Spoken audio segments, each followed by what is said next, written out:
के रूप में, एक प्रगतिशील राज्य के रूप में आगे बढ़े हैं। इस बार हमने बजट में 4 नए एक्सप्रेसवे की भी घोषणा की है, जिसमें आगरा लखनऊ एक्सप्रेसवे से गंगा एक्सप्रेसवे से आगरा लखनऊ एक्सप्रेसवे तक, यानी बाया हरदोई फर्रुखाबाद तक, इसको हम लोगों ने एक तो इसके लिए बजट का प्रावधान किया है। दूसरा, गंगा एक्सप्रेसवे को प्रयागराज से मिर्जापुर, वाराणसी, चंदौली और पूर्वांचल एक्सप्रेसवे के साथ जोड़ते हुए फिर पूर्वांचल एक्सप्रेसवे को इसी मार्ग से ले जाते हुए शक्तिनगर सोनभद्र तक जोड़ने के लिए भी एक घोषणा इसके साथ हम लोगों ने की है, जिसमें बिंद एक्सप्रेस में हम इसको जोड़ने जा रहे हैं। गंगा एक्सप्रेसवे को मेरठ से हरिद्वार तक जोड़ने के लिए भी हम लोगों ने इसमें आज के इस बजट में इसके लिए धनराशि की व्यवस्था की है। और गंगा एक्सप्रेसवे को ही हम लोगों ने बुंदेलखंड एक्सप्रेसवे के साथ जोड़ने के लिए भी धनराशि की व्यवस्था आज के इस बजट में प्रस्तावित की है। प्रयागराज में महाकुंभ के अवसर पर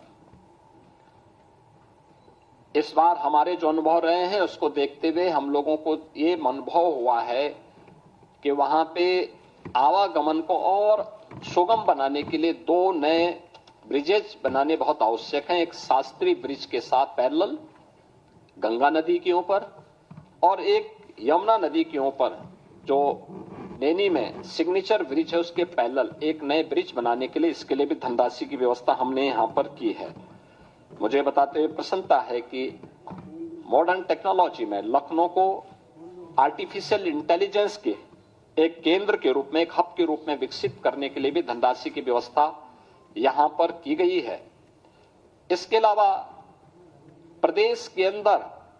प्रत्येक मंडल स्तर पर प्रदेश सरकार ने एक कन्वेंशन सेंटर, ये कन्वेंशन सेंटर जो भी हमारे बनेंगे जिसमें बड़े पैमाने पर हम लोग वहां के सार्वजनिक कार्यक्रमों को आयोजित कर सकेंगे, इनके निर्माण के लिए हम लोगों ने धनराशि का प्रावधान किया है। और ये सभी नगर निगमों में, खासतौर पर प्रदेश के अंदर सभी नगर निगमों में और खासतौर पर उन नगर जो हमारे कमिश्नरी हेडक्वार्टर हैं उन पर पहले चरण में हम इसको करने जा रहे हैं। प्रत्येक ग्राम पंचायत में एक उत्सव भवन बनाने के कार्यक्रम को भी बजट में प्रावधान किया गया, जिसमें शादी ब्याह के हैं, कोई मांगलिक कार्यक्रम है, कोई सार्वजनिक कार्यक्रम ग्राम पंचायत स्तर पर करने हो तो यह एक नई उपलब्धि ग्राम पंचायतों को उपलब्ध करवाई गई है। यह कार्यक्रम भी हम उसको आगे बढ़ाने के लिए इस कार्यक्रम को भी हम उसके साथ जोड़ने जा रहे हैं। इससे रोजगार का भी सृजन होगा और ग्राम पंचायत को उसी ग्राम पंचायत में तमाम प्रकार की सुविधाएं उसके माध्यम से मिलेंगी। मुझे बताते हुए प्रसन्नता है कि डबल इंजन सरकार के द्वारा प्रधानमंत्री मोदी जी के नेतृत्व में पिछले 8 वर्ष के अंदर प्रदेश के अंदर उठाए गए कदमों का परिणाम है कि उत्तर प्रदेश में 6 करोड़ लोगों को गरीबी रेखा से ऊपर उठकर के एक सामान्य जीवन यापन करने का एक सुगम मार्ग इस डबल इंजन सरकार ने प्रशस्त किया है। और इस बार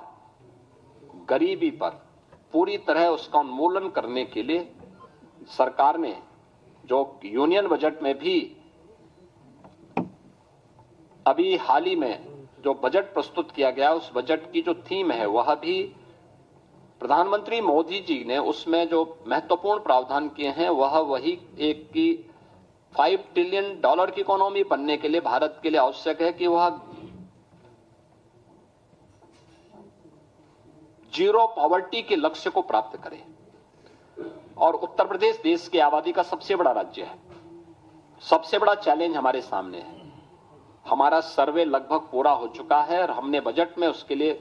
प्रावधान किए हैं, दोनों प्रकार के प्रावधान किए हैं। एक, जिनके पास जो सुविधा नहीं है उन गरीबों को उन सुविधाओं के लिए,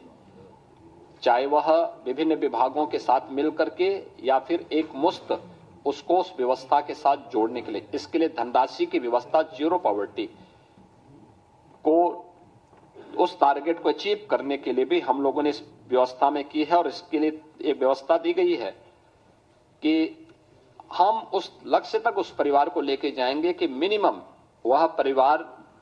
के एक व्यक्ति को रोजगार भी मिल सके और उस परिवार में कम से कम 1,25,000 रुपए की एक निश्चित आय, वार्षिक आय उस परिवार के व्यक्ति को रोजगार या किसी न किसी काम के माध्यम से उपलब्ध